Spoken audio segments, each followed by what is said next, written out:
tarde a todos. O meu nome é Ricardo. O objetivo da sessão de hoje é partilhar com vocês alguns insights sobre o que é uma cultura de inovação e como é que podemos chegar a uma cultura de inovação.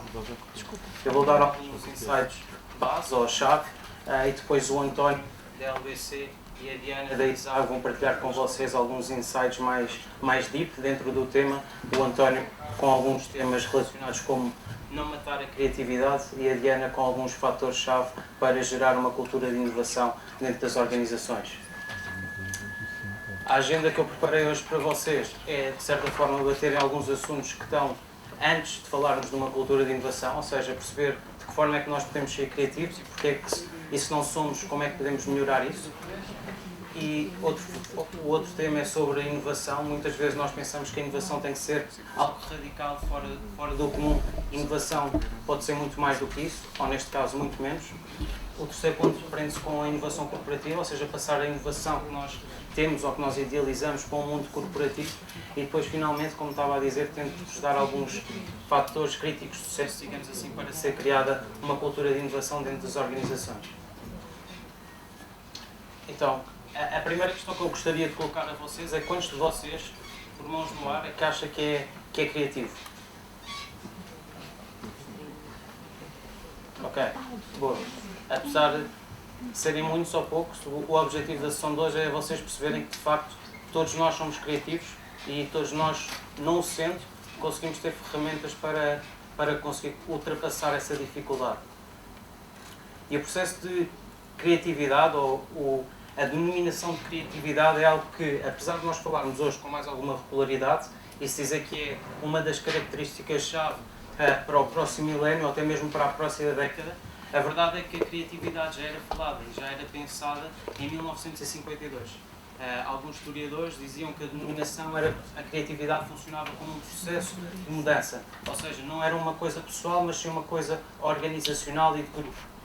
Atualmente, há 10 anos atrás, já dizemos que a criatividade já é uma característica ou uma habilidade que pode ou não ser inata, isso é algo que está dividido entre muitos estudiosos, mas eu acredito que a criatividade não é algo inato, é algo que nós aprendemos e ao longo da apresentação vocês vão perceber isso e que à medida que o tempo passa, ou seja, nós vamos desaprendendo ou aprendendo a não ser criativos. Continuando neste tema de criatividade e de definição de criatividade, eu ia partilhar com vocês aqui um pequeno vídeo.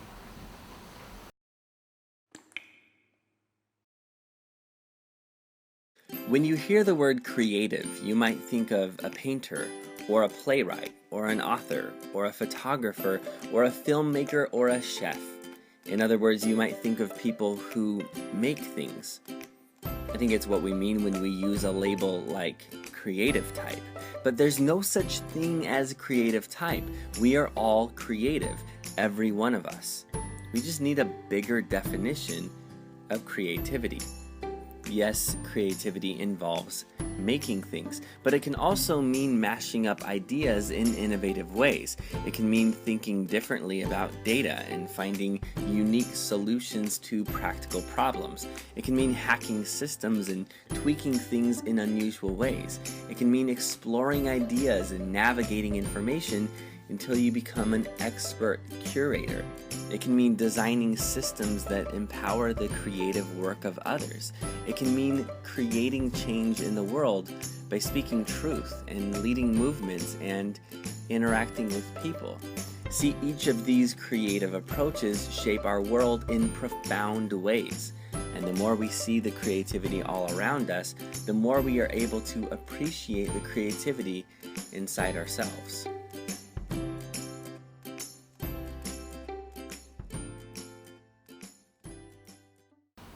Basicamente, a mensagem que eu queria deixar com este vídeo é que, como ele diz no final, nós vemos cada vez mais a criatividade, ou estamos mais aptos a ver o que é a criatividade se nós estivermos próximos da criatividade e estivermos próximos de pessoas que são criativas ou de meios que são criativos, ou até mesmo se estivermos num ambiente criativo. Pode ser um espaço ou pode ser apenas estarmos ao ar livre com pessoas diferentes que pensam de maneira diferente a nós. E uma maneira de vocês conseguirem perceber isso é com o segundo vídeo de hoje, que vos mostra a diferença da criatividade entre uma criança e um adulto. E isto é um vídeo do TED Talk. E o vídeo é este. Basicamente o que vai acontecer é que ele vai fazer um teste à audiência e depois vai-vos mostrar o que é que algumas crianças já lhe responderam. Se quiserem, tentem fazer esse teste também mentalmente e percebam até que ponto é que vocês podem ou não ser criativos. Why don't we talk about learning creativity? And I'll give you a very, very simple example. It might be a bit caricated, but some of you, or most of you, have probably seen this before. It's called the 9-dot puzzle. It is link all the 9 dots using 4 straight lines or fewer without lifting the pen and without tracing the same line more than once. So I'll give you 15 seconds. Normally it's 10 minutes.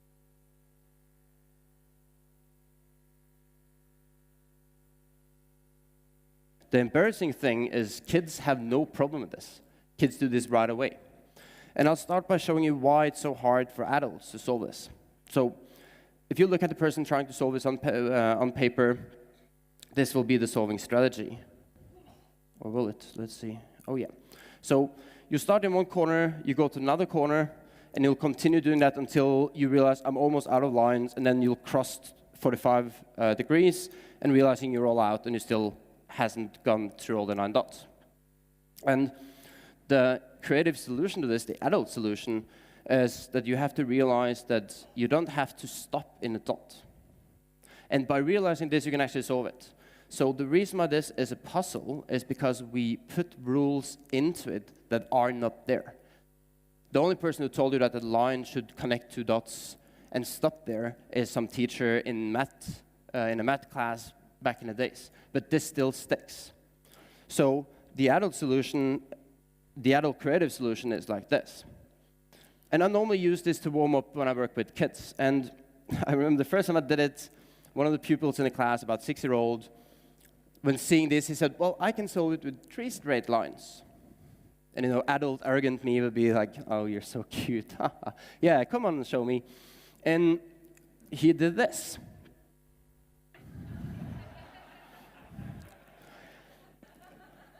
And it's a completely fine solution. I've also seen kids folding the paper around, so you can sort of do it with 1 straight line, just going around the paper in circles, which is also still fine. But in this same class, another pupil said, well, I can actually solve it with 1 straight line. And I had already been shocked once, so I was, okay, maybe you can. He walked onto the, and he did this. And it's still a completely fine solution. It's just embarrassing that we didn't think about it because we have this idea of there being a relationship between the thickness of a line and the size of a point. E basicamente o que o Balder diz aqui na apresentação dele é que muitas das vezes o que acontece é que nós estamos tão estigmatizados, se quisermos assim dizer, com o que a sociedade nos diz que é correto ou não fazer, ou com aquilo que vamos aprendendo, que às vezes esquecemos de ir pelos passos mais simples e dificultamos apenas o nosso caminho. Ali, como ele diz, se nós pensássemos que podíamos preencher o ponto em qualquer um dos pontos daquele pequeno círculo, se calhar não íamos rasurar no meio, mas podíamos rasurar mais acima e estava dentro das regras na mesma. E o que ele diz é que basicamente a diferença entre uma criança e um adulto é que ao longo do tempo nós vamos perdendo a criatividade através de estigmas ou outros fatores externos, e por isso nós de certa maneira não desaprendemos o que é criatividade, apenas aprendemos a não ser criativos. Isto é algo que se pode trabalhar, e a criatividade tem maioritariamente, segundo alguns neurologistas, a ver com 3 redes neurais. Vocês perceberam? Exatamente, obrigado João, obrigado. Que nós temos no cérebro, ou seja, a primeira rede tem a ver com a parte da atenção e do foco que nós conseguimos ter em determinado tema. A segunda rede tem a ver com a parte de imaginação, ou seja, nós conseguirmos colocar nos pés de outra pessoa, sairmos do nosso espectro e conseguirmos ver uma ação de forma holística ou através de um olho falcão, digamos assim. E a terceira rede é a rede de saliência, que nos permite ir mais a fundo em memórias que nós temos, ou seja, eventualmente se vocês lerem um livro sobre plantas venenosas, por exemplo, e um dia forem com os vossos filhos ou com os vossos sobrinhos, no meu caso, passear com eles e verem que ele está a comer uma erva, se calhar é esta rede que vos vai relembrar que aquela erva pode ou não ser venenosa e que vocês vão ter mais cuidado. E através destas 3 redes nós conseguimos tornar-nos mais criativos e, de certa forma, ver o mundo de forma diferente. Agora, a questão que fica é, ok, nós somos não criativos, ou seja, somos pouco criativos, e estas redes não trabalham com a velocidade que deveriam, ou seja, nós somos pouco criativos porque estas redes trabalham a fraca velocidade. Existem neurologistas que dizem que é possível trabalhar isso através do modelo que eles designam ABC, ou seja, Always Be Connecting the Dots, e através de 5 passos, se nós trabalharmos estes 5 passos diariamente com coisas simples, nós conseguimos de certa forma aumentar o ritmo de comunicação entre estas redes, quer seja através da associação de temas completamente disruptivos, ou seja, num espectro de um lado e num espectro do outro associarmos temas que à partida não parecem iguais, questionarmos como se fôssemos uma criança e conseguirmos encontrar sempre o porquê e questionar porque é que estamos a fazer aquilo, porque às vezes a questão não está bem formulada e nós estamos a pensar do problema de um ângulo diferente. Temos a capacidade de observar e de conseguirmos perceber o que é que outros stakeholders, quer sejam concorrentes, ou whatever, estejam a fazer no mercado e conseguirmos perceber de que forma é que eles estão a inovar, porque ao observarmos o mundo exterior conseguimos obter mais informação para nós e quanto mais informação tivermos, mais criativos conseguimos ser. E depois os últimos 2 pontos têm a ver com explorar e experienciar, ou seja, explorar na medida em que é bom nós conseguirmos estar em contato com pessoas, com culturas, ou até mesmo viajar de forma a conseguir consumir mais informação. E experienciar aqui, eu diria que tem a ver um pouco com a parte de ser um pouco averso ao risco, não ter medo de falhar, testar, falhar, testar. E é muito isso que acontece em outras culturas. Se formos, por exemplo, para outro canto do país, em Silicon Valley, a cultura funciona porque eles têm uma cultura muito aversa ao risco, ou seja, é ok eles testarem e falharem, porque faz parte do processo. E aqui é um bocado isso que nós temos de ter sempre em mente. Agora, quem daqui acha que a cultura, ou neste caso a inovação, tem que ser algo radical, ou seja, para inovarmos temos que fazer algo que seja completamente novo e que nunca foi pensado, ou seja, uma coisa de tecnologia diferente e num mercado diferente? Toda a gente acha isso? É porque a verdade eu também não acho, e partilho dessa vossa opinião, e muitos historiadores acham que também não é assim, ou seja, enquanto que a criatividade tem a ver com toda a parte de geração de ideias, quando entramos para o espectro de inovação, começa a ser a parte de pôr em prática aquilo que a nossa criatividade permitiu-nos adquirir. Ou seja, basicamente é obter, com o objetivo de obter melhores produtos, serviços, processos ou através de plataformas. E nesse sentido a minha questão prende-se maioritariamente com este gráfico, ou seja, a inovação não tem que ser necessariamente radical, pode ser algo incremental, ou seja, estamos a mudar algum incremento do produto, tornando-o diferente, mas estamos no mesmo mercado, utilizando a mesma solução. Pode ser algo arquitetural, ou seja, vamos para um mercado completamente novo do nosso, mas continuamos a usar a nossa tecnologia. Ou então pode ser uma tecnologia completamente nova, mas dentro do mercado. E para vocês tentarem perceber melhor, eu trago-vos aqui alguns exemplos. O primeiro tem a ver com a parte incremental, e nós conseguimos ver através de, por exemplo, a Small Compal faz isso diariamente quando testa novos produtos, ou seja, o mercado é o mesmo, é o mercado das bebidas, a tecnologia que eles utilizam para fazer os sumos continua a ser a mesma, mas eles aqui o que fazem é que acrescentam um produto diferente consoante o mercado. Neste caso o que eles vão fazer é ter um Compal Stevia que tem menos açúcar, porque atualmente nós consumimos cada vez menos açúcar e cada vez mais está a falar desse tema. E esta é uma campanha de comunicação que eles tiveram. Todos temos 2 lados que nunca querem a mesma coisa. Quer dizer, quase nunca.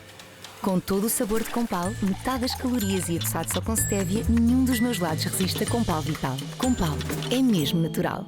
E maioritariamente neste mercado, ou até mesmo noutros, por exemplo, no mercado dos gelados, acontece muito isto. Eles vão testando novos produtos no mercado e se resultar, eles aplicam. Outro exemplo, aqui neste caso, tem a ver com a parte arquitetural, tem a ver com um produto de uma empresa norte-americana, que neste caso, eu por acaso tomei conhecimento cá na Europa, quando fui a Bruxelas, mas o que eles têm basicamente, e que vocês vão perceber através do vídeo, é uma solução de aluguer de carros, mas em vez de ser aluguer pago ao minuto, é um aluguer que vocês podem pagar em horas ou até mesmo por dias. Isto funciona, por exemplo, em cidades que são maioritariamente metropolitanas e que vocês têm que fazer o vosso dia-a-dia normalmente de de metro, ou seja, de transportes, mas às vezes podem utilizar o carro apenas para fazer uma viagem mais prolongada com a vossa família, ou se precisarem de ir eventualmente a um supermercado de carro, esta pode ser uma solução mais económica. We've only got one planet, and it's pretty big. At Zipcar, we try to help make the distance between us smaller. But Zipcar isn't just about getting people from A to B. Thanks to you, our community of more than 1 million car-sharing members around the world, we make an even bigger impact together. Every Zipcar replaces the need for 13 personally owned vehicles. As a member, you save an average of 219 gallons of gas a year. You reduce your personal CO2 emissions by up to 1,600 pounds. And you've helped take more than 400,000 cars off the road since Zipcar started.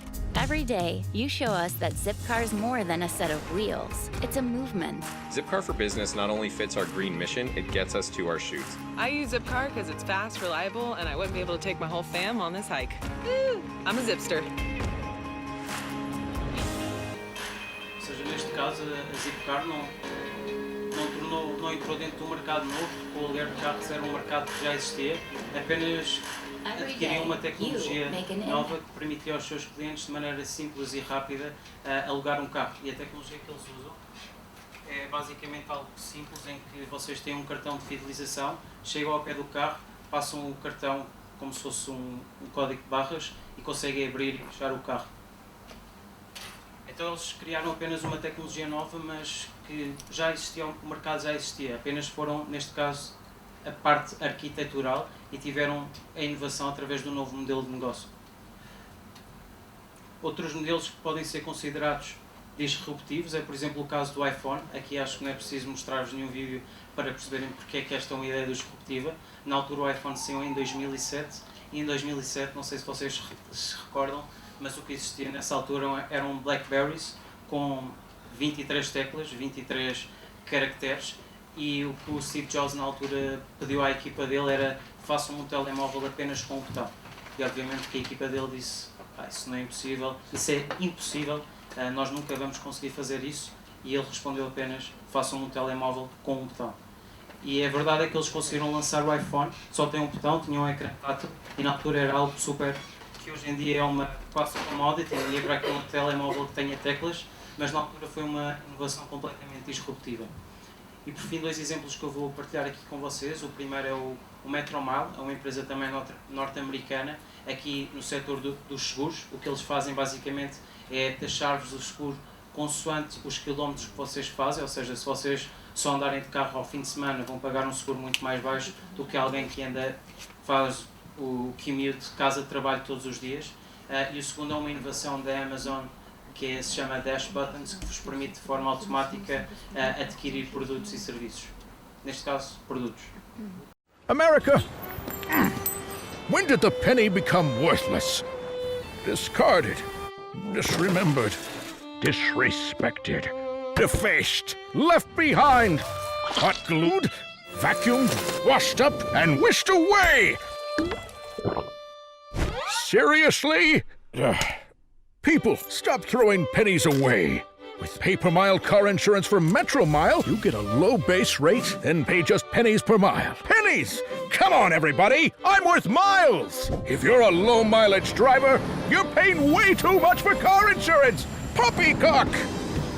So, if you're shuttling the kids around the neighborhood, don't drive your car to work. Basicamente aqui a mensagem deles é clara, é passar ao utilizador, ou quem quer vir a adquirir este serviço, podem vir a pagar menos se não utilizarem um seguro que é o habitual, ou seja, aqui a proposta de valor deles é ter um seguro personalizável para cada uma das pessoas.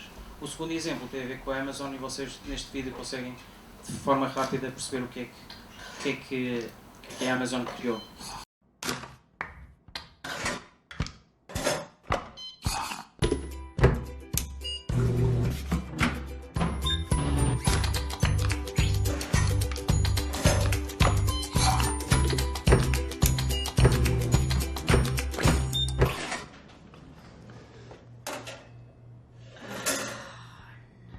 Don't let running out ruin your rhythm.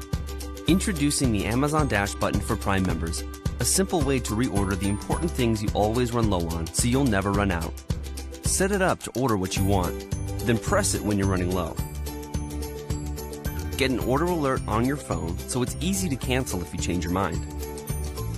And with Prime shipping, you'll get new products delivered to your door before you run out and never miss a beat.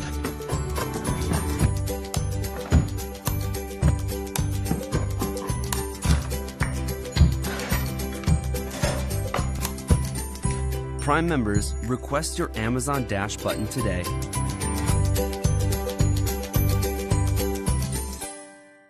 E à partida pode ser uma inovação radical, mas que nós também temos as nossas dúvidas, faz ou não sentido a longo prazo, tendo em conta pessoas que podem ter crianças a mexer nos botões e encomendam de uma só vez 10 pacotes de papel higiênico, enquanto só precisavam de um e têm ali 10 encomendas em casa que podem ou não fazer sentido.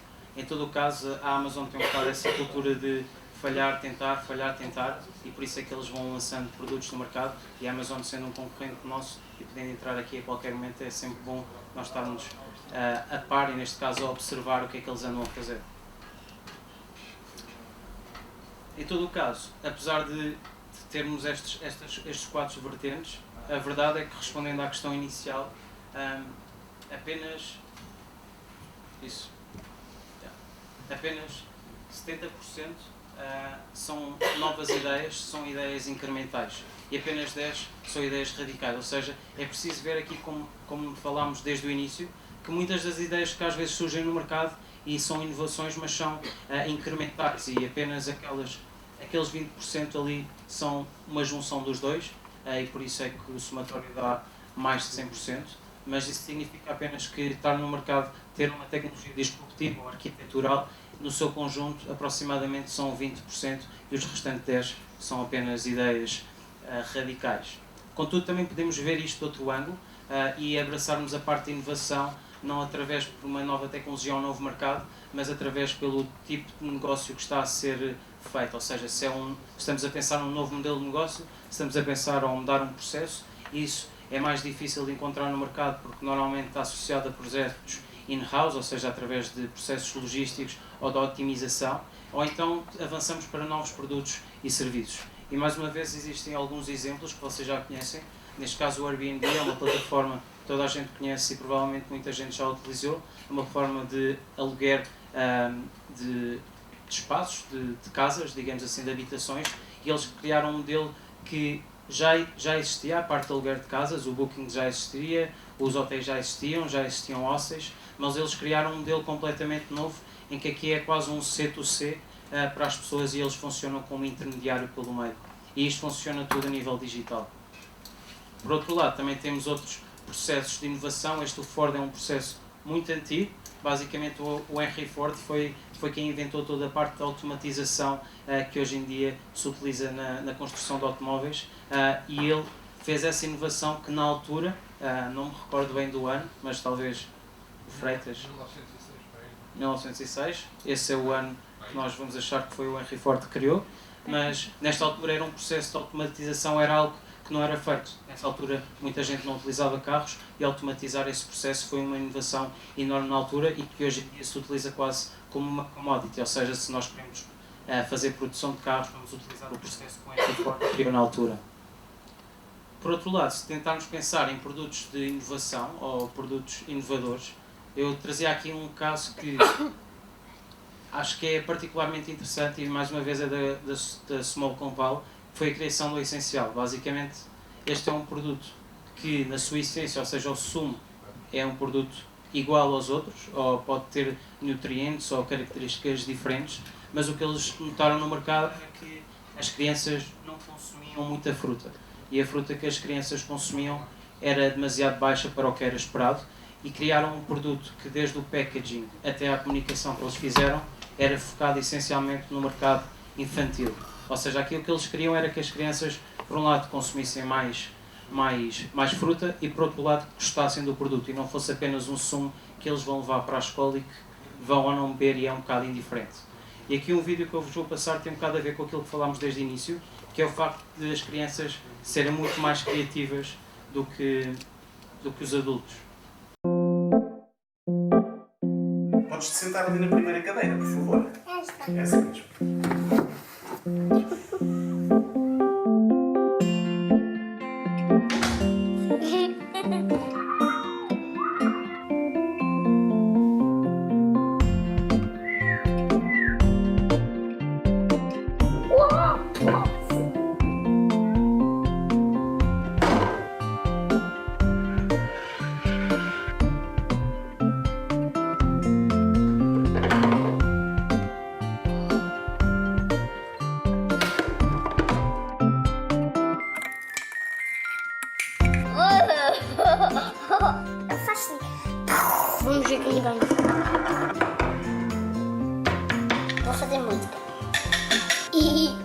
Estes monstros são mesmo meus.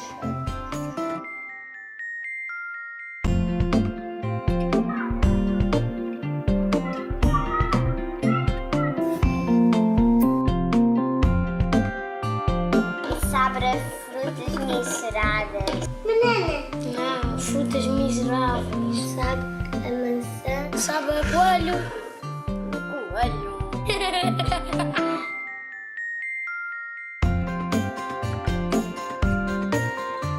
Olha o músculo a crescer. Novo Compal Essencial Kids. Aprovado por crianças para crianças. A forma prática e divertida de o seu filho comer mais fruta. Basta pôr na lancheira, comer e já está. O essencial é fruta. E basicamente eles criaram um produto que estava focado nas crianças, mas também nos pais. Ou seja, quem vai comprar este produto são os pais, mas eles também queriam que os pais continuassem a comprar esse produto.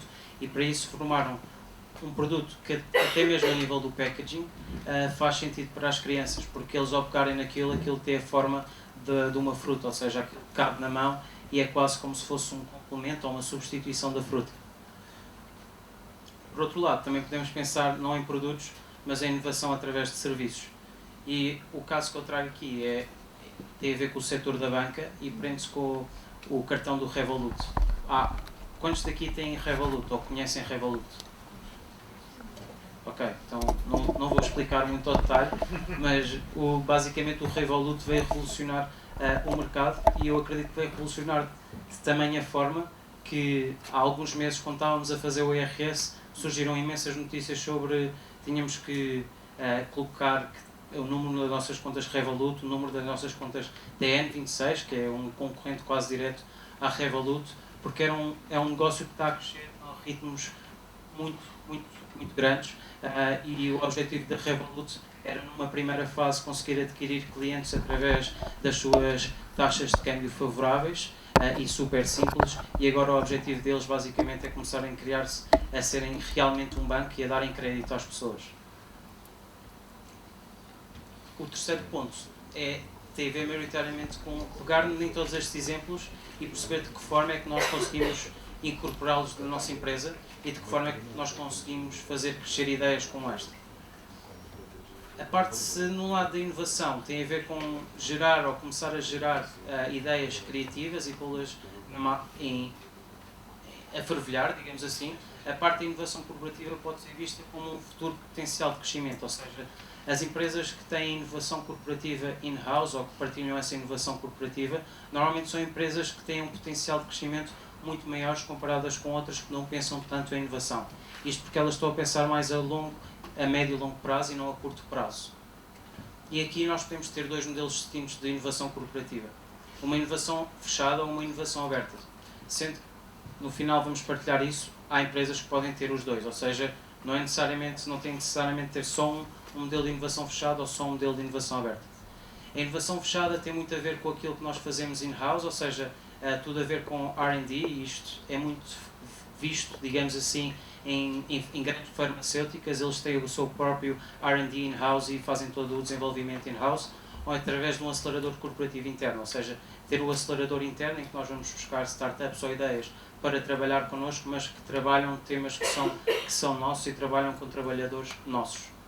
Por outro lado, se pensarmos em inovação aberta, tem tudo a ver com, basicamente, abrir o espectro ao exterior. Ou seja, aqui são 4 pontos, há mais alguns. No primeiro caso é ter uma equipa de inovação dedicada, ou seja, ter uma equipa dentro da empresa que só pensa em inovação e que só está a pensar em que startups é que estão no mercado, que ideias novas é que estão a aparecer e está quase a utilizar aqueles 5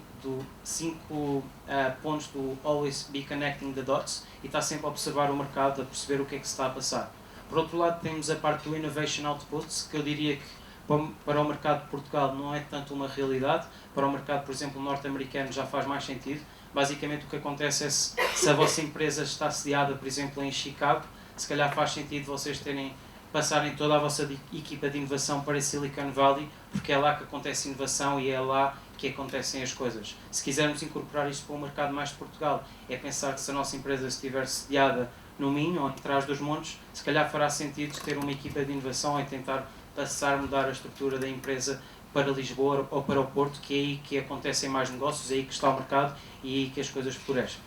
O terceiro ponto tem a ver com o acelerador externo, e aqui Estamos a falar, por exemplo, em parcerias com BTI, LACS ou outros fatores que fazem a aceleração de ideias que não têm necessariamente que ser ideias que têm a ver com o negócio. Ou seja, aqui as empresas querem estar dentro do meio, podem fazer parcerias com incubadoras ou aceleradoras e querem estar a perceber o que é que se está a passar no mercado e eventualmente estabelecer parcerias com ambas. Mas aqui o objetivo não é tanto ter ideias que façam match com a empresa, mas sim estar dentro do ecossistema de inovação e de startups.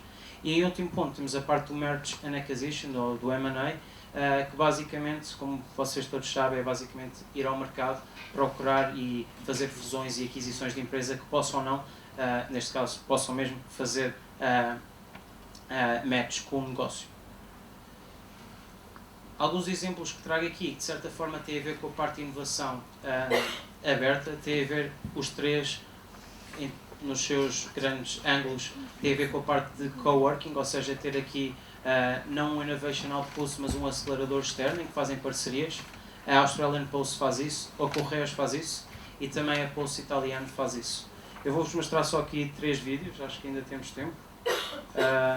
Temos tempo? Temos. Para vocês terem uma ideia de como é que estas 3 empresas fizeram essa parceria. No caso da Australian Post, eles fizeram algo interno, ou seja, basicamente eles é que construíram e utilizaram o espaço físico e são eles que fazem toda a parte de ligação com as startups, neste caso querem trabalhar no coworking dele.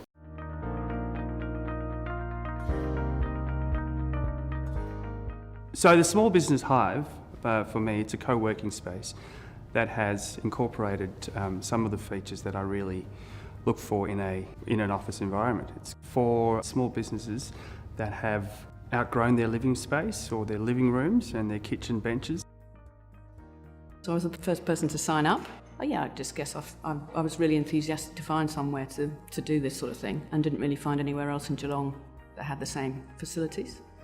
One word, community, because the sense of community that's created by groups of businesses that work side by side, sometimes collaboratively and sometimes individually, but the sense of people working in each other's space gives the opportunity for people to commune and grow ideas.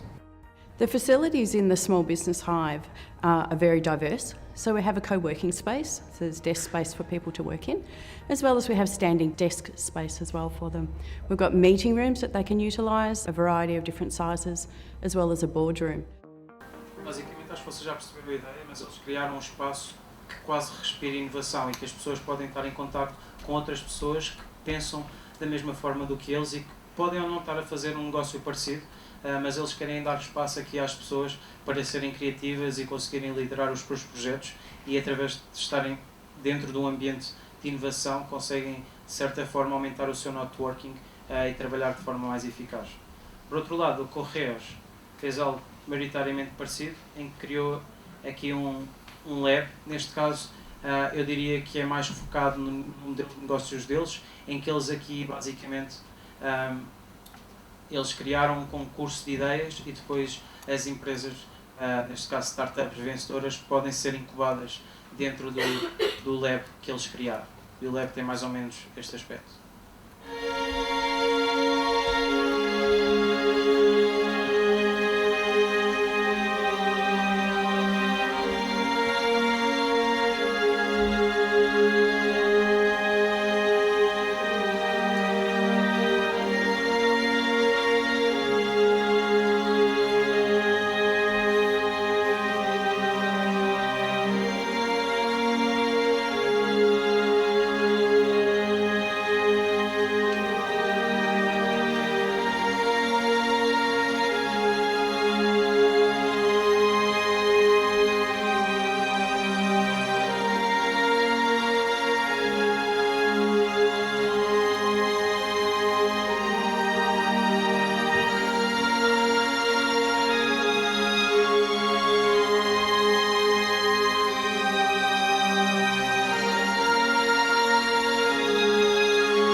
Em que apoia e dá todas as ferramentas necessárias para as startups poderem trabalhar com eles e desenvolverem as suas ideias de negócio mais próximas deles.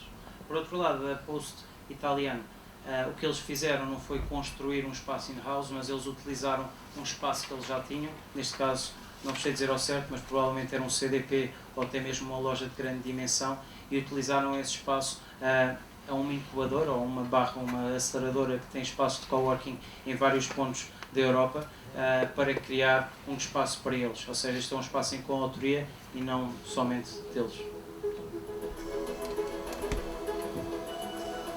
Holland Garden is about building things, building businesses, making the future happen.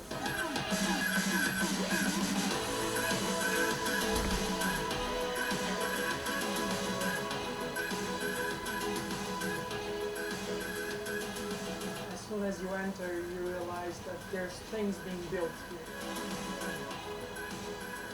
I'm able to work and there's a local community, but also I find a way to act local and be global. Since we were building something new, something no one has done before, we wanted to be a place which we consider being an accelerator of ideas, an accelerator of opportunities. The reason why I chose Talent Garden and Tag Innovation School is because here I found what I was looking for, a master or a course that would give me the right tools to pursue the career that I want to build. I really thought, and I was convinced right away, that only here I could get what I was looking for. Talent Garden to me is innovation, business partner, and a love friend. Business partner because Talent Garden is full of knowledgeable and talented people you can do business with. It's really the occasion and the right place to learn new businesses and to get in touch with a really wide network of business people. It's a liquid network that's always changing. Everybody, something comes and something goes, and that's good because the network as a overall grows, the family grows. Every day we have different people that can make different things together.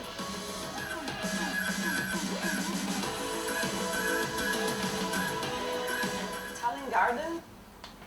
E basicamente, se vocês conseguirem visualizar os três exemplos, os três têm em comum é que eles favorecem um espaço que tem todas as ferramentas necessárias para uma startup ou até mesmo um pequeno empreendedor começar a ter as suas ideias.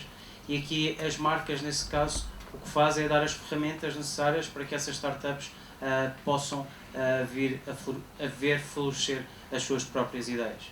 E este é um dos exemplos que no setor postal, mas como em outras empresas no mercado português, por exemplo a EDP, a Vodafone também tem isso, a PT, agora a Altice, também tem alguns modelos parecidos em que eles têm espaços de coworking e de aceleração de ideias. Agora, a pergunta obviamente que se coloca é sempre qual é que deverá ser o modelo a seguir para uma empresa como o CTT? E a verdade é que a resposta é muito depende, ou seja, depende da estratégia que a empresa quer ter e depende do modelo que quer vir a seguir, ou seja, não tem necessariamente que ser errado fazer um modelo apenas fechado em que fazemos R&D interno ou que temos equipas apenas a pensar internamente e a desenvolver soluções. Podemos ao mesmo tempo ter um modelo misto em que temos um acelerador ou um acelerador externo ou um parceiro a trabalhar connosco e estamos a trabalhar pelas duas vertentes.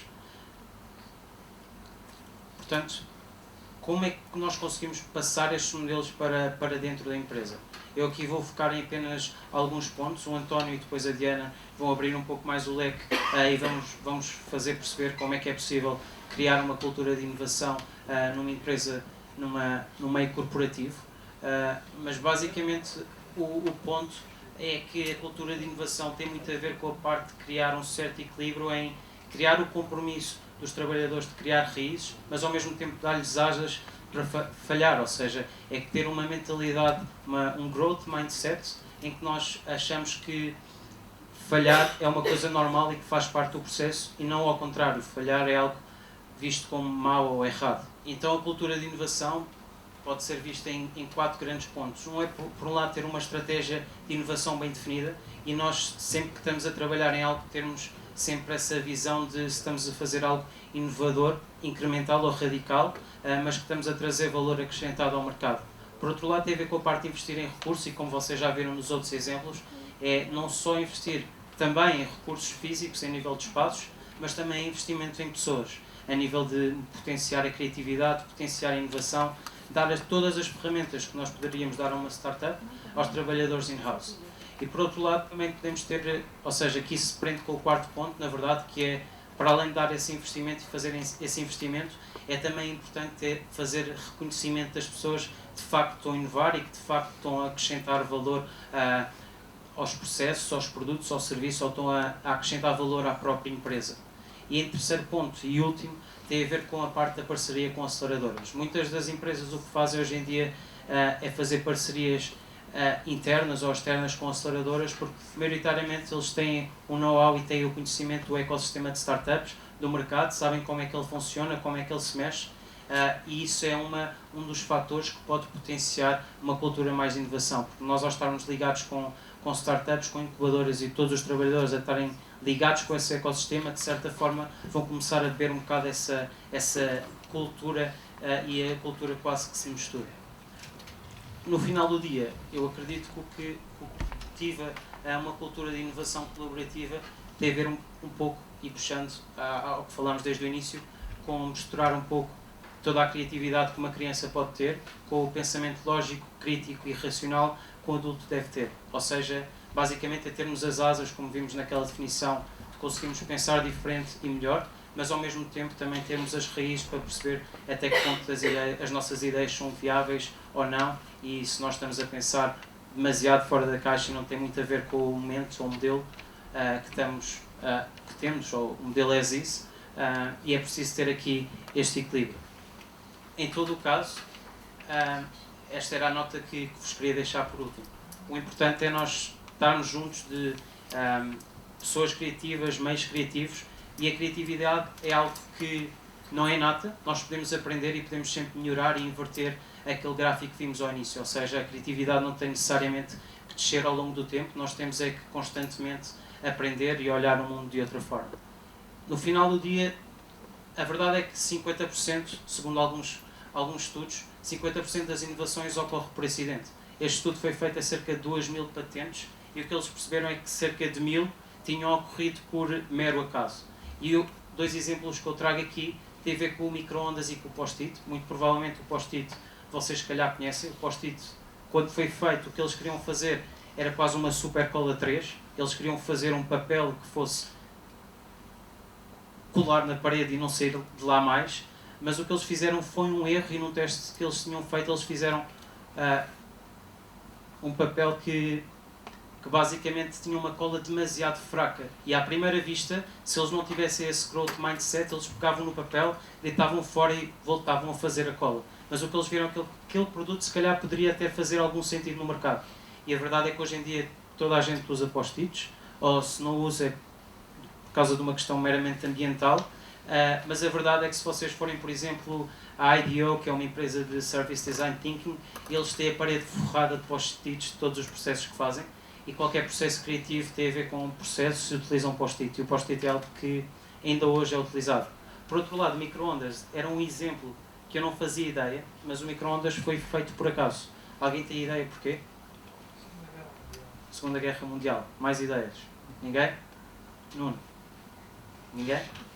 Basicamente o micro-ondas, esta ideia foi partilhada com o Nuno e por isso é que eu lhe estava a perguntar, mas o micro-ondas foi feito por mero acaso, porque um cientista estava a fazer um novo laser, estava a testar um laser, e o que aconteceu é que ele por acaso tinha um chocolate no bolso, e ele testou esse laser durante o dia todo, e no final do dia, quando ele foi meter a mão ao bolso para ir comer o chocolate, ele percebeu que o chocolate estava derretido.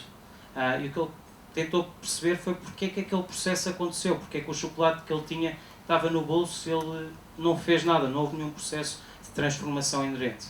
E o que ele percebeu foi que o laser era tão forte que conseguiu aquecer o produto que ele tinha no bolso. E a partir daí eles foram testando, e foi por causa disso que surgiu o micro-ondas. E essa era a mensagem que eu queria deixar no final do dia, que todas as ideias podem ser estúpidas ou idiotas, se assim quisermos dizer, mas todas as ideias têm valor se nós conseguirmos vê-las por um ângulo diferente e se conseguirmos aumentar as nossas redes neuronais e utilizar aquele modelo de always be connecting the dots.